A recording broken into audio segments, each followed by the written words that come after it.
By the way, there's in the Golestan province, there's reports of some people are saying it's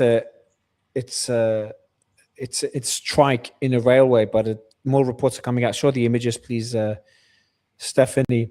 So this is a railway bridge along the Gorgan Railway near the Aklan in Iran's Golestan province. Let me see where that is on the map. But this, if you could show in the meantime, the destruction that's being shown, because that's infrastructure. So we're destroying a railway line. Now, initial people were reporting that this just came out. That could have been one of the strikes by the US, but would be pretty surprising because that's all the way up north, as in, in the Golestan region, literally near the border with Turkmenistan, which would be very bizarre because all reports were the strikes were down south. But according to the reports, there seems more like internal saboteurs that could be behind this. So there should be some sort of internal sabotage of an Iranian railway line. Not sure whether this is by US or Israeli intelligence or some anti-government forces. No idea who it is. One could just speculate. But this just came out now. This one person analyzing it, an Iranian source. The scale of the damage and the province targeted strongly suggests that the US was not behind this attack. It was most likely carried out by local anti-government partisans. So it just came out now, so I thought it's worth mentioning. Nothing too significant. Golestan is southwest of Tehran. About 50, 75 miles southwest of Tehran. Oh, okay. Okay, I got it wrong then. Hold on, Golestan. I thought it was on the Turkmenistan border. No, it's not. It's on the Turkmenistan border. It's just up northeast, unless I got mine wrong, the Golestan province. Just at Golestan province, okay. Yeah, Golestan, G-O-L-E-S-T-A. The city of Golestan is southwest of Tehran. Oh, okay, no, I'm talking about the province. Yeah, there's more people reporting about it. The railway attack is in Aklala, Golestan region, northeast, as part of the Inchir-Burun-Gorgan railway line that was opened in late 2013, early 2014. It serves as a final link of the new Eurasian land bridge that begins in Xi'an, eastern China, and ends in Tehran region. The bridge was struck with 3 projectiles, so it could be a drone attack. Interesting. Anyway, so we've got all the statements. Now let's go to something a bit, so you could remove it, please, Stephanie. Let's go to the something else. So there was the meeting between Trump and al-Shara. So he talks about unifying the country, etc. Are you going to remove Syria from the state-sponsored terrorism list? He said, I think I will, yeah, and then he actioned it. So Syria is being removed. As a report came in. There it is. They took it. Okay, but there's a report that he's already actioned it. He's already requested for Syria to be removed from the state sponsor of terrorism list. So that just came out as well. And then obviously he said on the plane that he hinted that al-Shara accepted to help him deal with Hezbollah.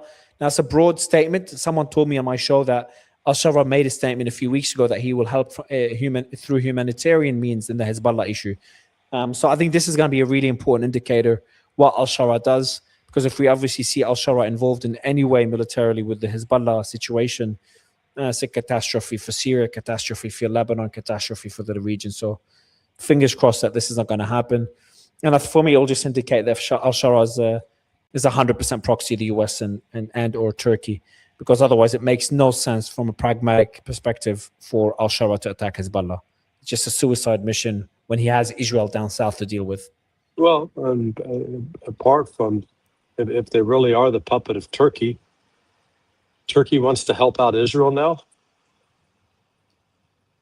Exactly. That's exactly. Well, it depends what deal. Maybe this involved in these. Someone was speculating on the show a couple of days ago that the F-35 deal between the US and Turkey could be, one of the things that Turkey does for the US in return is get al-Shara to attack Hezbollah. So it's like all this political chess happening. I really hope it's not the case. But you know what? You've got a better chance of me giving you a golden unicorn than Turkey does of ever seeing an F-35 jet on its tarmac that it owns. It ain't going to happen.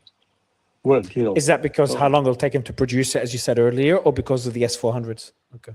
Well, how long? Well, first, how long it takes to produce it, second Congress is going to block it. Yeah, true. Yeah. Which is I think this so. is another illustration of why Israel wants to get embedded in the Department of Defense budget, Section 224, 244, as opposed to being part of this procurement process where now Turkey, even though Trump wants to do something, Turkey can, the Congress can tell Turkey, hell no, you're not going to get that.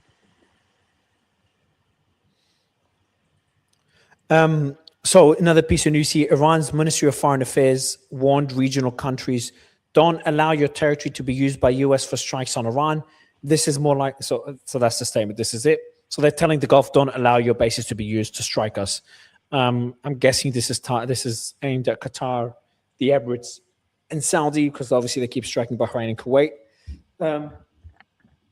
You got Iran's Central Military Command, the Qataim al-Anbiya, said any support for the U.S. military's aggression against the sovereignty and territory of Iran is a legitimate target for the Iranian armed forces. So multiple threats against the Gulf. And Oman put out a statement condemning the attacks on Bahrain and Kuwait. So obviously condemning the Iranian attack on Bahrain and Kuwait. But they didn't name Iran.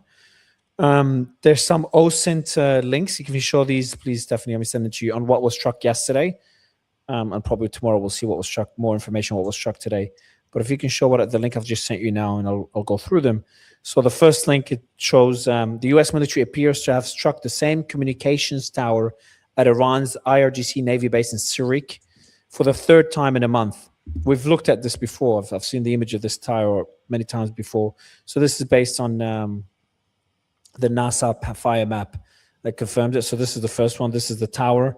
You can open up the image. The second one, another site, and they put the coordinates just north of Bandar Abbas Airport, appears to have been targeted in U.S. strikes. Can you go to the second link? The 2025 GE satellite image shows the location was used as an S-200 SAM site, surface air missile site, and hosted multiple surveillance radar. And then the third one, NASA fire map confirms active fire detected at coordinates inside Bandar Abbas fishing port. This is where we saw those small boats that were struck. Now, the Iranian attack on the U.S., we know that they launched missiles and drones targeting key military facilities, U.S. military facilities in Salman Port, in Bahrain, and the Ali Al Salam Air Base in Kuwait. And they also claimed to shoot down an MQ-9 drone yesterday, and they said they shot one down. They shot one today as well. Trump said that another reason not to take the 111 missile claim seriously. You can remove the image, Stephanie. Not to take it seriously, Larry. He literally said 111 missiles shot by the Islamic Republic of Japan and the Abraham Lincoln aircraft carrier. It's hard to take it seriously. Well, it's a reminder. He's speaking and not listening to what he's saying.